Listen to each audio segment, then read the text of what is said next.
Today I'm going to show you how to get to your email for any BYU employee. So you're going to type in mail.byu.edu.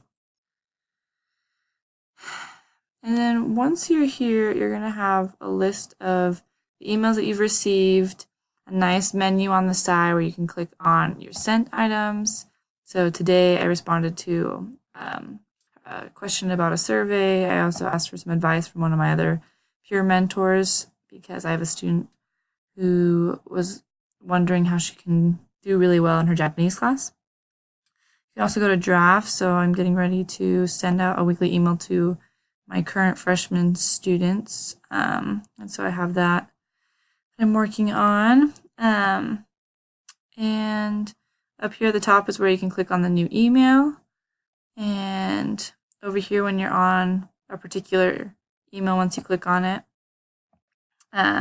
you can then reply if you need to, or forward anything to different mentors.